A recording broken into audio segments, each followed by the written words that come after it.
tough day reading the books.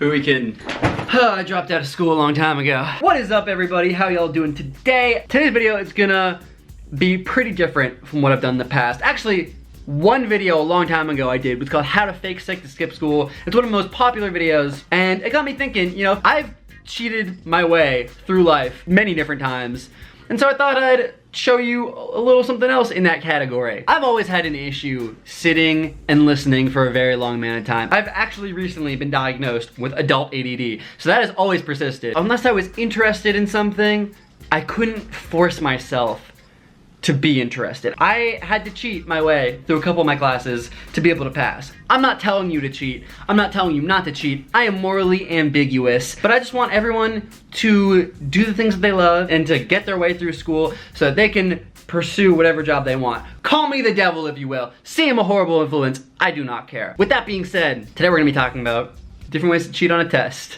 Before we do, if you enjoyed this video, smash that thumbs up button if you want more hack your way through life type videos. And with all that being said, let's get this show rolling. The first and most simple way to cheat on a test is to grab a pen and just write it on yourself. Now, if you're a guy, I would say write it on your arm. And if you're a girl, you can wear shorts and maybe write it on your leg. You should wear something that would regularly cover most of the thigh, but that can be rolled up a little to expose notes. You also have to make sure that your pen can like write on skin. Some pens suck more than others, but this is just a hotel pen and it seems to work. You have to be very patient with yourself here, so try not to do this too soon before your test or exam. But aside from that, you know, it's really not that bad. And just like that, there we go. The answer is always 666. Okay, sorry, I'm not a Satanist. Moving on to the second way to cheat on a test. This one is a classic. Imagine yourself about to write an exam. To preemptively prepare for this method of cheating,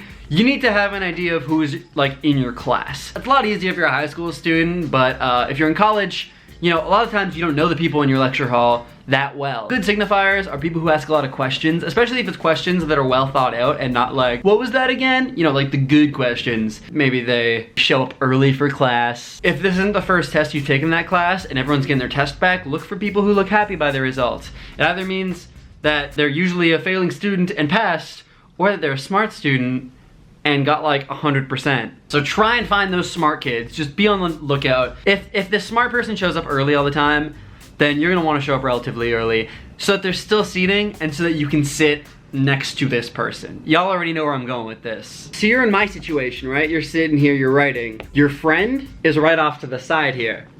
Realistically, there's probably more distance than this, but the same rules are gonna apply no matter what. You need to be very creative at how you do this. Your face needs to always be facing your sheet. Your eyes should be looking at your friend's paper, and the only way for that to happen without your professor or teacher seeing is for your head to be low enough down that when they look at you, your eyes being here or on the paper over there is not a big difference. If my head is like this high up and I'm looking at my friend's sheet, you can clearly see my eyes. Eyelids go down when you're looking down. So you need to keep your head down and then turn. It also helps if you can like have your hand up here. This was like my go-to method. I would put my hand up here and look like I'm thinking, but be blocking my eyes while I'm like peeking over. The beauty of this method is that it's pretty easy to get away with. People aren't really gonna notice because you're just looking around. Sometimes when I would get bored, I mean, I also just have ADD, I would just look around the room and look at the clock. Having eyes that wander a little bit isn't bad, unless you're caught like staring. The other thing that you need to remember is to not lock eyes with what they're doing.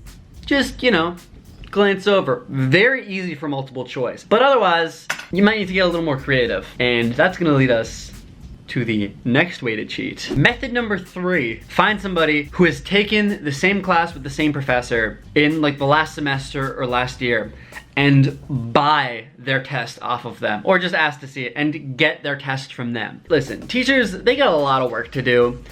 It's a big job, it's a big responsibility. Even if they're gonna change it to some extent, they're probably not gonna completely redo a test if it's on the exact same thing at the exact same time. I'm 75% sure that the teacher's probably repeating the curriculum in an almost identical way. And so while they're probably changing the test up a little bit, if you have their test and can use that as reference, you are golden. And that also helps with the first strategy where you could write some of the answers down. But also, it's easier to memorize the answers to one test than it is to memorize like a whole notebook. So that's probably the most legitimate way to cheat. Arguable, that's not even cheating. It's just being smart about how you studied. This next way to cheat on a test is a last resort. Call it your plan D. If the first 3 ways that I said, for one reason or another, haven't worked out, or you have your test written and you're just still very unconfident, there's one thing that you can do that is risky, but potentially the way to save some of your tests. The first thing you need to do is make sure that your teacher has not repeatedly said,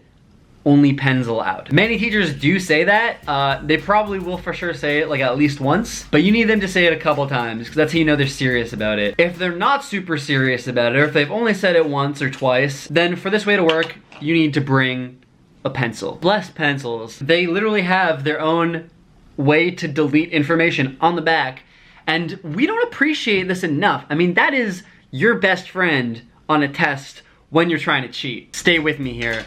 This is gonna get a little complicated. For this to work, you need the perfect environment. You need a teacher that either says, good luck on your exam, leave him here, I'm going elsewhere, or a teacher that's on their phone, or maybe they're taking a nap. You need a teacher that is not paying too much attention. Even if they're not on the phone or they're not taking a nap and they're sitting at their desk relatively attentively, if they're not staring at you when you go up to hand in your test, this could work. So you write your test with a pencil, and you leave your pencil at your desk. And you take your test with you and you walk up to the teacher's desk with the pile of tests on it, hopefully the smartest kid's test at the top. You look as if you're about to put your test down, but then you realize that either your name or the date isn't on your test. And you say, damn it, I gotta go fill that out. What you're actually doing is looking at their answers and trying to, as quickly as you can, memorize the first few.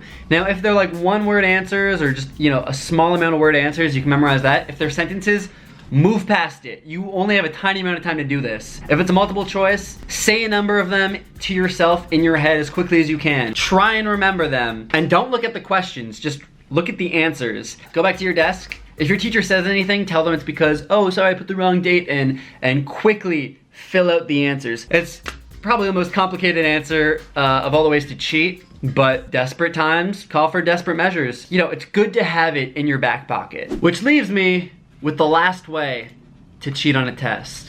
Option number 5, Old Faithful, really. Sticky notes.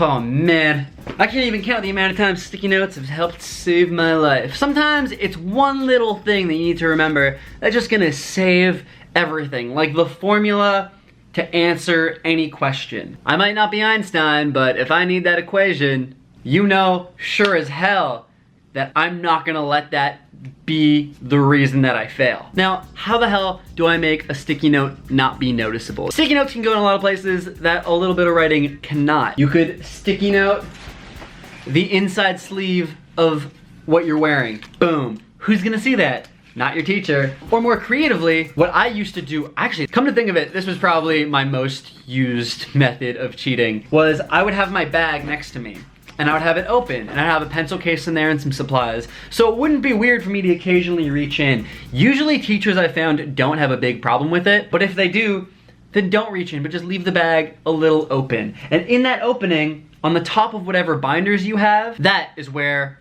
you can leave your sticky notes. You wanna make sure you've tested this out at home first, but if you throw that in your bag, you fold them a little bit so that they're a little more obvious, and you should be able to see them sticking out. Now, the beauty of this is bags, I mean, an open bag can show or not show as much as you'd like. You can drop your pen. Even if you're not allowed to be reaching in your bag, you could drop your pen by accident and be like, ah, shit. And then just push your bag closed a little more to seal it from a teacher from seeing. And then you can, with one hand, just swipe it open a little more and get that glimpse of that little note that you need. Because you have limited space on a sticky note, you really need to condense information and have a system of remembering what it means. But in terms of storing answers somewhere within eyesight, this is the easiest way to do it. Easier than looking at someone else's test, easier than writing it on yourself and potentially having someone, you know, see that. This is how you are most likely to not have it get busted. So if you're looking for a good way to con your way through school, if you want to be as successful as me, just, you know, posting YouTube videos on the internet. Sticky notes, baby! But really that's all I have to say about that. But guys, have you ever cheated on a test ever?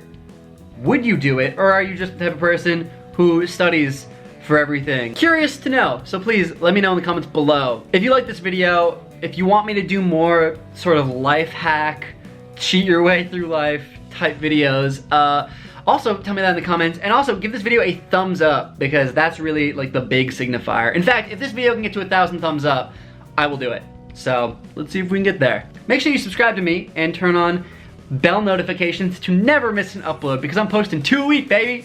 And with all that being said, I will see you guys next time. Peace!